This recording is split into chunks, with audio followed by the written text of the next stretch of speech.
시대가 많이 흘러서 예전 같지 않지만 여전히 추석 명절하면 우리 마음에 어떠한 설레임이 있는 것을 보게 됩니다. 그래서 한번 곰곰이 생각해 보았습니다. 왜 추석에는 우리 마음에 어떠한 설레임이 찾아오는가 하고 생각을 해 보았습니다. 첫째, 쉼이 있습니다. 여기적 쉼은 물리적 쉼을 말합니다. 추석도 그렇고 설도 그렇고 추석 명절 연휴는 굉장히 깁니다. 요즘같이 주 5일을 하고 날짜만 잘 맞으면 일주일을 쉴 수 있는 것이 추석, 설, 명절 연휴입니다. 그래서 긴 연휴를 이용해서 많은 사람들이 가족 여행을 떠나는 것도 볼 수가 있습니다. 둘째, 추석에는 풍성함이 있습니다. 사람들은 추석이 되면 무엇이라 인사합니까? 풍성한 한가위 되세요. 그리고 더도 말고 덜도 말고 한가위만 같아라 하고 인사하는 것을 볼 수가 있습니다. 세 번째, 추석에는 함께할 사람, 함께할 가족이 있는 것을 볼 수가 있습니다. 우리가 살아가는 이 시대 1인 가구가 800만이 넘는 시대를 우리가 지금 살아가고 있습니다. 현대인들은 엄청난 인파 속에서 살아가지만 그곳에서 정들 곳 없이 살아가는 많은 사람들이 있는 것을 보게 됩니다. 사람들과 정을 나누지 못하니 사람들은 누구에게 정을 주는 것을 볼 수가 있습니까? 개와 고양이에게 정을 주는 것을 볼 수가 있습니다. 도시에 가서 길을 가다 보면 유모차에 누가 앉아 있습니까? 개가 앉아 있습니다. 개가. 예. 하지만 추석은 어떻습니까? 예, 많은 사람들이 고향으로 돌아갑니다. 그리고 고향에 가면 우리가 함께 할 수 있는 가족이 있는 것을 볼 수가 있습니다.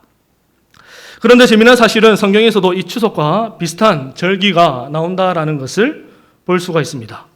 그 절기는 바로 초막절입니다. 초막절은 이스라엘 백성이 40년 광야 생활 가운데 그들과 함께 하신 하나님을 기억하며 지키는 절기입니다.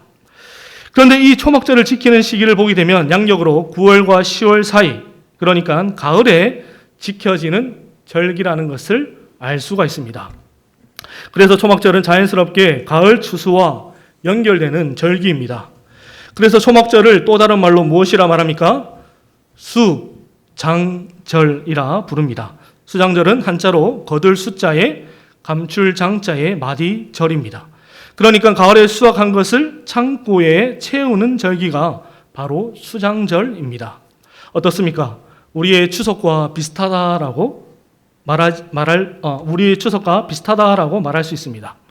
그래서 우리는 이 수장절을 통하여서 성도는 어떻게 우리의 고유 명절인 추석을 보낼 수 있는지 그 방향성을 알 수가 있습니다. 첫째, 성도에게 추석은 우리에게 풍성함을 주신 하나님을 기억하는 날입니다. 성경을 가장 먼저 폈을 때에 우리가 만나는 성경 구절이 무엇입니까? 태초에 하나님이 천지를 창조하셨다라는 말씀입니다. 성경이 우리에게 가장 먼저 첫 번째로 알려주는 지혜는 태초에 하나님께서 천지를 창조하셨다라는 지혜입니다. 성도는 이 땅의 모든 것들이 하나님이 만드셨고 하나님께서 우리에게 주셨다라는 사실을 믿는 자들입니다. 그렇다면 결과적으로 우리에게 주어진 것들은 모두 하나님께서 주신 것입니다. 내가 아침에 먹었던 아침밥도 그렇고 지금 우리가 입고 있는 옷 또한 궁극적으로 따져본다면 모든 것들이 하나님께로부터 왔습니다. 그래서 오늘 우리가 읽었던 시편 기자도 무엇이라 말씀합니까? 우리 오늘 본문의 9절 말씀 다시 한번 더 읽어보겠습니다. 시작! 땅을 돌보사 물을 대어 심히 윤택하게 하시며 하나님의 강에 물이 가득하게 하시고 이같이 땅을 예비하신 후에 그들에게 곡식을 주시나이다. 아멘. 제가 더 우리의 마음에 와닿게 번역한 성경을 찾아봤는데 새 번역 성경에는 이 구절을 이렇게 번역하는 것을 볼 수가 있었습니다. 우리 새 번역 성경 다 같이 한번 읽어보겠습니다. 시작. 땅에 물을 대주시고 큰 풍년이 들게 해주십니다. 하나님께서 손수 놓으신 물길에 물을 가득 채우시고 오곡을 마련해 주시니 이것은 주님께서 이 땅에다가 그렇게 준비해 주신 것입니다. 아멘. 어떻습니까? 우리 마음에 조금 더 와닿습니까? 누가 이 땅을 돌보아 주셨다라고 시편 기자가 고백하고 있습니까? 하나님께서 이 땅을 돌보아 주셨다라고 고백하고 있습니다. 세상 사람들은 내가 농사 짓고 내가 땀 흘려서 산다라고 생각합니다. 하지만 성경은 우리에게 무엇이라 말씀합니까? 하나님께서, 주님께서 우리가 살아가는 땅을, 그러니까 우리가 살아가는 삶의 터전을 돌보아 주신다라고 말씀합니다. 그리고 시편 기자는 계속해서 하나님께서 어떻게 이 땅을 돌봐 주시는지를 계속해서 구체적으로 설명하는 것을 볼 수가 있습니다. 하나님께서 손수 물길을 내시고 그 물길에 물을 가득 채워주시고 오곡을 하나님께서 친히 준비하셔서 우리에게 풍년을 주신다라고 말씀하고 있습니다. 이어지는 10절도 마찬가지입니다. 우리 오늘 본문 10절 말씀 함께 읽겠습니다. 시작. 주께서 밭고랑에 물을 넉넉히 대사 그 이랑을 평평하게 하시고 또 담비로 부드럽게 하시고 그 싹에 복을 주신다고 주시나이다. 아멘. 마태복음 6장을 보게 되면 이 땅의 것을 두고 걱정하고 염려하는 제자들의 모습이 나오는 것을 볼 수가 있습니다. 주님께서 그들을 향해서 무엇이라 말씀합니까? 우리 마태복음 6장 26절 말씀 함께 읽겠습니다. 시작.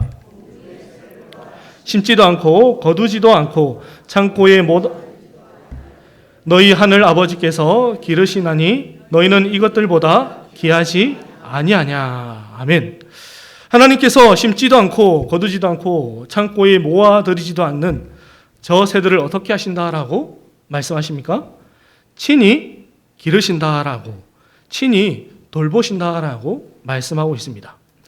그렇다면 하나님께서 저 하늘에 나는 새도 돌보시는데 그분의 자녀라고 불리는 우리는 어떻게 하시겠습니까? 경상도 말로 새가 빠지게 한번 고생해봐라 라고 하시겠습니까? 모세는 신명기에서 하나님께서 그의 백성을 이렇게 돌보신다라고 말씀하십니다. 우리 신명기 7장 13절 말씀 함께 읽겠습니다. 시작. 복을 주사 너를 번성하게 하시되 내게 주리라고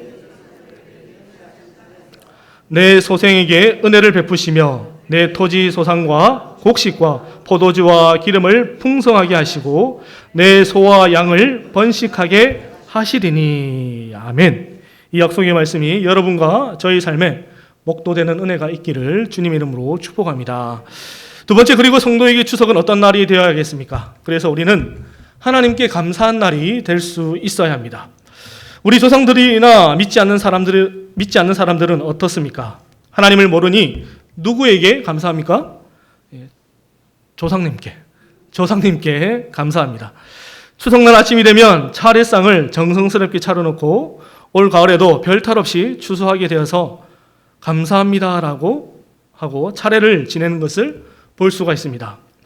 요즘은 이것도 많이 퇴색되어서 본인들이 직접 하지 않고 어떻게 하는 것을 볼 수가 있습니까? 절 같은 곳에 맡기는 것을 볼 수가 있습니다. 길을 가다가 제가 절에서 붙여놓은 현수막 하나를 보았습니다. 그 현수막에 뭐라고 적혔냐면 300만 원 내면 30년간 차례 제사 대신해서 드려드립니다. 300만 원만 내면 그 힘든 제사와 차례를 대신해 주는 시대가 되었습니다. 하지만 성도는 어떻습니까? 우리는 다 알고 있습니다. 무엇을 합니까? 우리에게 풍성함을 주신 분은 바로 하나님이시라는 사실을 우리는 너무나도 잘 알고 있습니다. 전에 설교도 제가 말씀드렸던 것처럼 야곱을 끊임없이 속이는 라반의 밑에 있었지만 하나님께서 야곱을 어떻게 하셨다라고 성경이 말씀합니까? 야곱을 풍성케 하셨다라는 것을 말씀을 통해서 볼 수가 있습니다. 계약서에 아롱진 것은 야곱의 것이다 라고 도장을 찍으면 모든 양과 염소가 무엇을 낳습니까? 아롱진 것만 낳습니다.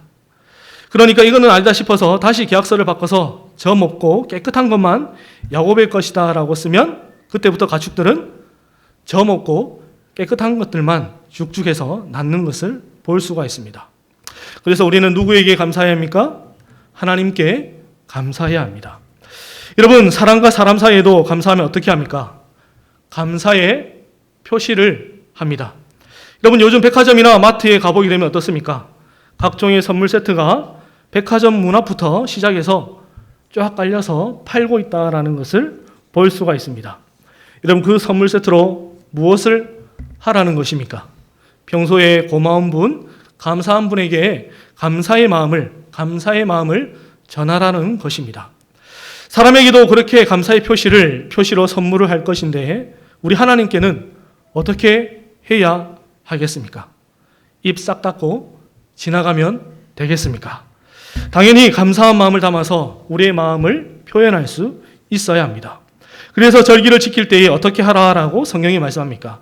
우리 신명기 16장 16절과 17절 말씀 함께 읽겠습니다. 시작. 17절과 초막절에 내 하나님 여호와께서 택하신 곳에서 여호와를 배웁되 빈손으로 여호와를 배웁지 말고 각 사람이 내 하나님 여호와께서 주신 복을 따라 그 힘대로 드릴지니라. 아멘. 여러분, 명절에 오랜만에 부모님이나 감사한 사람을 만났을 때에 어떻게 합니까? 빈손으로 갑니까? 작은 과일 한 박스라도 사서 가는 것이 우리의 우리의 마음입니다. 그래서 하나님께도 어떻게 하라라고 성경이 말씀합니까? 내 하나님 여호와께서 택하신 곳에서 여호와를 배웁되 어떻게 배라고 말씀합니까? 앞절입니다. 예, 어떻게 배라고요? 빈손으로 여호와를 배웁지 말고 각 사람이 내 하나님 여호와께서 주신 복을 따라서 그 힘대로, 즉 정성과 마음을 다하여서 하나님께 예물을 드리라고 말씀합니다. 여러분, 하나님이 우리의 코 묻은 돈 필요해서 달라고 하시는 것이겠습니까? 하나님은 우리의 마음을 받고 싶어 하시는 것입니다. 하나님이 하나뿐인 독생자를 내어주신 만큼 우리도 하나님을 사랑하기를 원하고 계십니다. 한 달쯤 지나면 기독교 절기가 돌아옵니다. 어떤 절기입니까? 예, 추수감사주일이 돌아옵니다. 올해 추수감사주일에는 우리 하나님께서 우리에게 주신 그 복을 따라서 우리의 힘과 정성을 다하여서 감사할 수 있는 복된 날이 되기를 주님의 이름으로 축복합니다. 그리고 마지막 세 번째 성도에게 추석은 하나님이 우리에게 주신 그 풍성함을 내 이웃과 나눌 수 있는 날이 되어야 합니다. 수장절을 지킬 때에 규례를 보게 되면 이렇게 하라라고 말씀합니다. 우리 신명기 16장 13절과 14절 말씀 함께 읽겠습니다. 시작. 이래 동안 초막절을 지킬 것이요 절기를 지킬 때에는 너와 내 자녀와 노비와 내 성중에 거주하는 레위인과 객과 고아와 가부와 함께 즐거워하되. 아멘. 여러분, 초막절을 지킬 때에 어떻게 지키라고 말씀하고 있습니까? 너 혼자 지키지 말고 너와 내 자녀와 노비와 내 성중에 거주하는 레위인과 또 어떤 사람입니까? 객과 고아와 가부와 함께 즐거워하라라고 말씀합니다. 여러분, 우리 기독교 신앙에는 많은 키워드들이 있습니다. 은혜도 있고 십자가도 있고 사랑도 있습니다. 그런데 우리는 은혜도 잘 알고 십자가도 잘 알겠고 사랑도 잘 알겠는데 우리가 쉽게 놓치는 단어 하나가 있습니다. 그것은 바로 함께라는 단어입니다. 우리가 믿는 하나님은 어떤 하나님이십니까? 성삼위 하나님이십니다. 성부, 성자, 성령이 함께 계시는 하나님이십니다. 성경을 보게 되면 이 성삼위 하나님도 대화하시고 교제하신다라는 사실을 알 수가 있습니다. 창세기 1장 26절을 보게 되면 이렇게 말씀하고 있습니다. 우리 함께 읽겠습니다. 시작.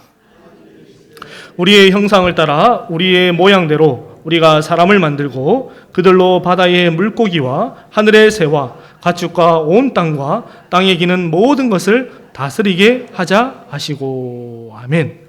이 말씀은 하나님께서 누구에게 하시는 말씀입니까? 하나님이 심심해서 혼잣말 하시는 것입니까? 하나님이 하나님께 하시는 말씀입니다. 공생의 기간에 주님도 무엇이라 말씀하셨습니까? 요한복음 8장 29절 말씀 함께 읽겠습니다. 시작. 나를 보내신 이가 나와 함께 하시도다. 나는 항상 그가 기뻐하시는 일을 행함으로 나를 혼자 두지 아니하셨느니라. 아멘. 나를 보내신 이가 나와 함께 하신다라고 주님도 말씀하고 있습니다. 그래서 성경은 교회를 향해서 무엇이라 말씀합니까? 우리 에베소서 2장 22절 말씀 함께 읽겠습니다. 시작. 너희도 성령 안에서 하나님이 거하실 처소가 되기 위하여 그리스도 예수 안에서 함께 지어져 가느니라. 아멘. 우리가 성령 안에서 하나님이 거하실 처소가 되기 위하여서 그리스도 예수 안에서 지어져 가는데 어떻게 지어져 간다라고 말씀합니까? 함께 지어져 간다라고 말씀하고 있습니다. 여러분, 세상에서도 어떤 사람이 큰 성공을 이루면 그 사람의 성공을 위해서 보이지 않게 뒤에서 수고한 많은 사람들이 있는 것을 볼 수가 있습니다. 그래서 영화배우 황정민 씨가 예전에 영화 시상식에서 상을 받으며 무엇이라 시상 고백을 하는 것을 들을 수 있었습니까? 저는요, 스태프들이 다 차려놓은 밥상 위에 숟가락만 올려 놓았습니다라고 말하는 것을 들을 수 있었습니다. 옛말에 이런 말이 있습니다. 한 아이가 자라기 위해서는 한 마을이 필요하다. 한 아이가 자라기 위해서는 한 마을이 필요하다. 사랑하는 성도 여러분, 혹시 하나님이 여러분들에게 풍성한 주수를 주셨습니까? 그렇다면 그 풍성함을 내 이웃에게 흘려보낼 수 있는 귀한 믿음이 있기를 소망합니다. 누가복음에서 주님은 우리를 향해서 이렇게 말씀합니다. 누가복음 6장 38절 말씀입니다. 함께 읽겠습니다. 시작. 주라, 그리하면 너에게 줄 것이니 곧 후히 되어 누르고 흔들어 넘치도록 하여 너에게 안겨주리라. 너희가 헤아리는 그 헤아림으로 너희도 헤아림을 도로 받을 것이니라. 아멘. 주님께서 제자들을 향해서 무엇이라 말씀합니까? 먼저 주라라고 우리에게 말씀하십니다. 그렇게 하면 어떻게 하신다라고 약속하십니까? 너희에게 줄 것이니 곧 후히 되어 누르고 흔들어 넘치도록 너희에게 안겨주겠다라고 약속하십니다. 이 약속의 말씀이 저희 삶에 그리고 여러분의 삶에 성취되는 귀한 은혜가 있기를 주님의 이름으로 축복합니다. 말씀 맺겠습니다. 오늘 우리는 추석을 통해 어떻게 우리는 하나님을 누릴 수 있는지에 대해서 살펴보았습니다. 첫째, 성도에게 추석은 우리에게 풍성함을 주신 분은 하나님이시라는 사실을 기억하는 날이 되어야 합니다. 두 번째, 그래서 성도에게 추석은 하나님께 감사할 수 있는 날이 되어야 합니다. 셋째, 성도에게 추석은 하나님의 명을 따라서 하나님이 우리에게 주신 그 풍성함을 내 이웃과 나눌 수 있는 날이 되어야 합니다. 레위기서의 말미를 보게 되면 26장을 보게 되면 상과 벌에 대해서 말씀하시는 장면이 나옵니다. 여러분, 세상에서도 어떠한 사람에게 상을 주는 것을 볼 수가 있습니까? 법을 잘 지키고 잘하는 사람에게 상을 주는 것을 볼 수가 있습니다. 그리고 또 세상은 어떠한 사람에게 벌을 주는 것을 볼 수가 있습니까? 법을 어기고 벌을 주는 것을 볼 수가 있습니까? 법을 어기고 잘못한 사람에게 벌을 주는 것을 볼 수가 있습니다. 여러분, 하나님도 마찬가지입니다. 하나님도 주님의 규례와 계명을 잘 지키는 자에게 상을 주신다라고 성경은 말씀하고 있습니다. 그래서 레위기서 26장 3절에서 5절 말씀을 보게 되면 이렇게 말씀합니다. 우리 레위기 26장 3절에서 5절 말씀 함께 읽겠습니다. 시작. 너희가 내 규례와 계명을 준행하면 내가 너희에게 땅은 그 산물을 내고 밭의 나무는 열매를 맺으리라. 너희의 타작은 포도 딸 때까지 미치며 너희의 포도 따는 것은 파종할 때까지 미치리니 너희가 음식을 배불리 먹고 너희의 땅에 안전하게 거주하리라. 아멘. 여러분, 하나님이 이스라엘 백성이 너희가 내 규례와 계명을 잘 지키면 어떻게 복을 주시겠다라고 말씀하십니까? 저를 따라서 비를 내려주시고 땅은 그 산물을 내고 밭의 나무는 열매를 맺게 해주시겠다라고 말씀하십니다. 그리고 계속해서 5절 말씀을 보게 되면 타작은 포도 딸 때까지 계속되고 포도 따는 것은 파종할 때까지 계속된다라고 말씀하고 있습니다. 여러분, 이 말씀의 의미가 무엇입니까? 타작은 포도 딸 때까지 계속되고 포도 따는 것은 파종할 때까지 계속된다라는 그 말의 의미가 무엇입니까? 하나님의 풍성함이 끊임없이 영원토록 주어진다라고 우리에게 말씀해 주고 있습니다. 비록 세상이 타락하여서 눈물과 수고밖에는 없지만 성도는 무엇을 보는 자라라고 오늘 성경이 말씀합니까? 우리에게 영원토록 끊임없이 풍성함을 공급해 주시는 하나님을 보는 자가 바로 성도라고 말씀하고 있습니다. 그 하나님을 만나시고 그 하나님을 누리시고 그 하나님께 감사할 수 있는 복된 교회, 복된 성도가 되시기를 주님의 이름으로 축복합니다. 기도하시겠습니다.